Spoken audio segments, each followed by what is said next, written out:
And welcome back to Chapter 1 of Behind the Words TV. My guest today is Sharon Zehnder. She is the author of Crosswords for Grief, and we're thrilled to have her on the show. Sharon, good to see you again.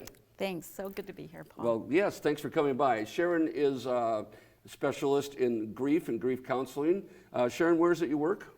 I work at Heafy Hoffman, Dwork and Cutler Mortuary here in Omaha, a family-owned mortuary that has served families for over 135 years. Wow, what is your role at the mortuary? I am their aftercare director. I follow up with families, primarily spouses.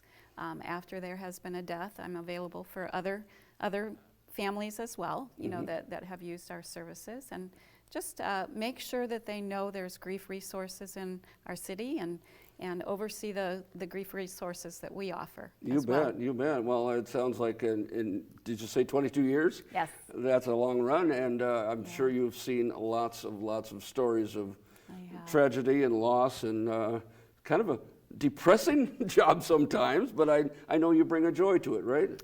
I love what I do, Paul. You know, I've heard over the years people that do hospice, how can you do that? I don't do hospice. No.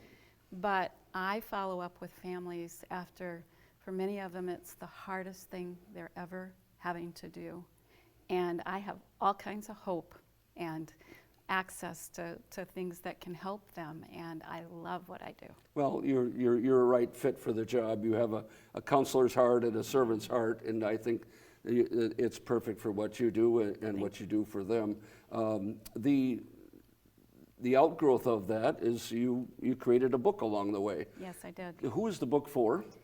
The book is for anyone who's grieving. It's primarily written connected with death, but as we know there's other griefs in our society, it will apply to a lot of different situations of grief, especially nowadays, the pandemic. There's a lot of fear and other things that can help with those situations. Lots of grief to go around out there. Yes, there is. But grief also applies to the idea of other kinds of loss, not just the loss of a loved one. Yes. Tell us a little bit more about that. Well, just navigating through the challenges of life. You know, grief is the unexpected. You think life is going to go a certain way, and you have a dream or thinking it's going to go a certain way, and it doesn't go the way you expect. So it brings challenges because it's, like I said, the death especially can be the hardest thing somebody's ever walked through. And so one of my roles is just to of course, listen, you know, but it's also to give people resources. And, you know, when I talk with people one-on-one, because a lot of times I can schedule appointments, there's just some relevant truths I like to hit with them. Sure, you mentioned, and we'll get to that. I mean, when you're talking, I was reminded of the quote, and I do a little writing myself. Yes. A quote that says, life is what happens to you when you're making other plans. I mean, I've known people who are grieving due to a loss, and isn't that kind of how it seems? I mean, we're just getting ready to do something as a couple or as a family, and all of a sudden, boom, what happens? Is their whole life upended then, or what do you see? Well, for sure, and you know, the book comes out of my faith background because, you know, when life goes a direction we're not expecting it to go, if you don't have that faith foundation, I don't know how people do it. Yeah. You know? But in my own life, when I've walked through griefs and challenges, the basis for getting through those has always been God's word. You know, it's always going to God, and He tells us so much in His word that equips us for these challenges that we go through, so that we're not alone. Right. And there's help. Well, and that I don't know how people get through it without that either. I agree with you 100%.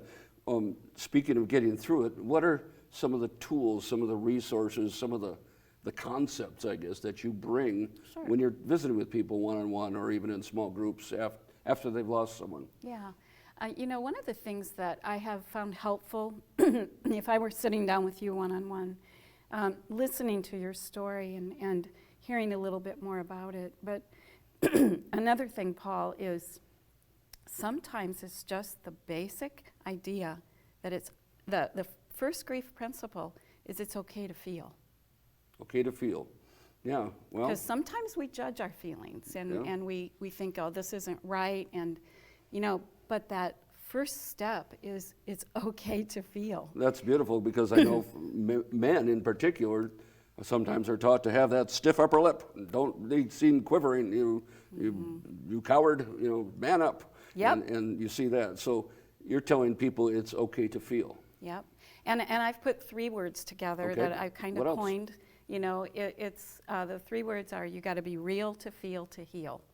Okay. And I talk about that in comparison to healthy grief versus unhealthy grief, because there's many ways to grieve, and what you do in grief may be very different from another person sitting next to you, and so many of them can be healthy, but there's also aspects of it that can be unhealthy. And when I talk about the being real to feel to heal, it's navigating through the feelings Okay. that you'll find the healing on the other side. So the real part is acknowledgement, Yes. somewhat, and then the feel. Yep, it's okay to feel. It's okay to That's feel. That's the real part. Okay. And then it's navigating through those feelings. Now here's the challenge. When you love someone, it hurts. Yeah. Who wants to go through hurting? Yeah. Nobody does. No. Yeah.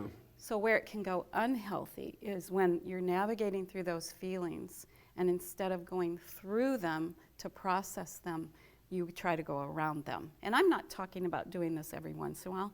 I'm talking about a pattern that comes into play where you can numb your feelings. You can numb them with drugs, with alcohol, Sure. with gambling, with shopping, with eating. I mean, there's all kinds of ways. And Right. and a grieving person isn't trying to become an addict. No. No. But it's the use, abuse, addiction, and it's a slippery slope, and that gets into unhealthy grief. So it's just helping people realize, be careful, because it hurts, but you can't escape the hurt, you can't go around it, you have to go through it. And how does this wind up in the heal part?